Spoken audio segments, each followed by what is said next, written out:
இன்றைக்கி பாருங்கள், நம்ம மட்டன் குழம்பு தான் செய்கிறது எப்படின்னு பார்க்கலாங்க. 1/2 kg மட்டன் எடுத்திருக்கேன், கூடவே ஈரலெல்லாம் எடுத்திருக்கேங்க. இது கூட பார்த்திங்கன்னா 2 தக்காளி சின்ன சின்னதாக அரிஞ்சு, கருவேப்பிலை தழை எடுத்திருக்கேன், ஒரு 5 பல் சின்ன வெங்காயங்க நைஸாக அரைச்சிருக்கேன், இஞ்சி பூண்டு பேஸ்ட் அரைச்சிருக்கேன். இது கூட பார்த்திங்கன்னா தேங்காய், சோம்பு, பட்டை, கிராம்பு, ஏலக்காய், முந்திரி, கசகசா எல்லாம் சேர்த்துருக்கேங்க. சீரகம், மிளகு சேர்த்து நைஸாக அரைச்சி வச்சுருக்கேன். இப்போ நம்மளுக்கு தேவையானது இதாங்க. பார்த்திங்கன்னா குக்கரில் ஒரு 2 கரண்டி அளவுக்கு எண்ணெய் ஊற்றிக்கோங்க. நான் ஒரு கரண்டி தான் ஊற்றிருக்கேன், ஏன்னா மட்டனுங்கிறதுனால ஆயில் விடும். இது கூட பார்த்திங்கன்னா கல்பாசி, சோம்பு கொஞ்சம், அதுக்கப்புறம் பார்த்திங்கன்னா பிரியாணி இலை கொஞ்சோண்டு சேர்த்து, ஏலக்காய், ஒரு பட்டை சின்ன பீஸ் போட்டுக்கோங்க. ஒரே ஒரு ஏலக்காய் போட்டுக்கோங்க, ஏன்னா அரைக்கக்குள்ளே போட்டிருக்கோம், ஃப்ளேவர் இல்லைன்னா மாறிடும். இதை வணக்கி விட்டுட்டு இப்போ தக்காளியும் கருவேப்பிலை தலையும் ஆட் பண்ணிக்கோங்க. ஆட் பண்ணி நல்லா வணக்கி விடுங்க.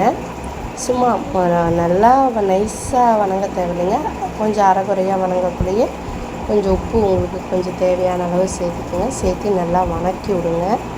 இது நல்லா வணங்கட்டும். இது கூட பார்த்திங்கன்னா நம்ம அரைச்சி வச்சுருக்க சின்ன வெங்காயம் விழுது இதில் சேர்த்திருங்க.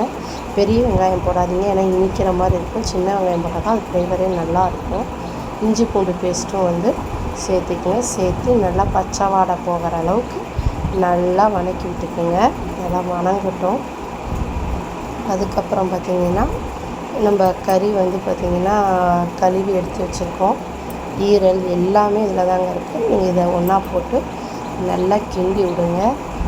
பாருங்கள், நல்லா நைஸ் கிண்டி விடக்குள்ள பார்த்திங்கன்னா எல்லாம் மிக்ஸ் ஆகும். அந்த இஞ்சி பூண்டு பேஸ்ட்டும் வெங்காயம் விழுது எல்லாமே மிக்ஸ் ஆகும்.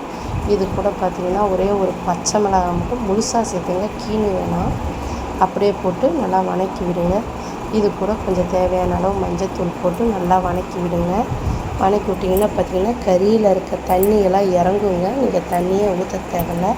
பாருங்கள் எவ்வளோ தண்ணி இருக்குது. இது கூட வீட்டிலேயே நான் அரைச்ச குழம்பு மிளகாய் தூளை சேர்த்துக்கிறேங்க. 2-2.5 ஸ்பூனு. உங்கள் காரத்துக்கு ஏற்ற மாதிரி சேர்த்துங்க. இதை சேர்த்து உடனே மூடி வைக்கக்கூடாதுங்க. அதுவும் பச்சை வாடை போகிற அளவுக்கு தண்ணி விடாமையே நீங்கள் வந்து பார்த்திங்கன்னா வணக்குங்க, ஏன்னா கறியில் இருக்க தண்ணியே இறங்கும்.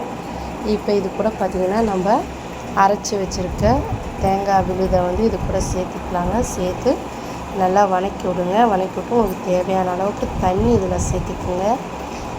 தண்ணி சேர்த்துக்கிட்டு இதில் வந்து உப்பு, காரம் இது எல்லாமே இருக்கான்னு ஒரு டைம் பார்த்துக்குங்க.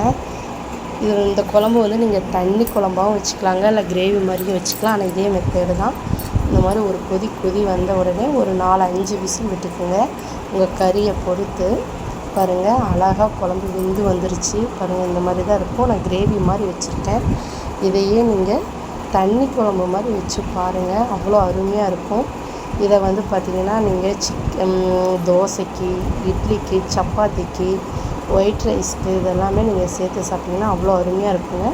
இது கூட பார்த்திங்கன்னா கொத்தமல்லி தழை தூவி இறக்கிடுங்க. உங்களுக்கு இது பிடிச்சிருந்ததுன்னா லைக் பண்ணுங்கள், ஷேர் பண்ணுங்கள், கண்டிப்பாக சப்ஸ்கிரைப் பண்ணுங்கள்.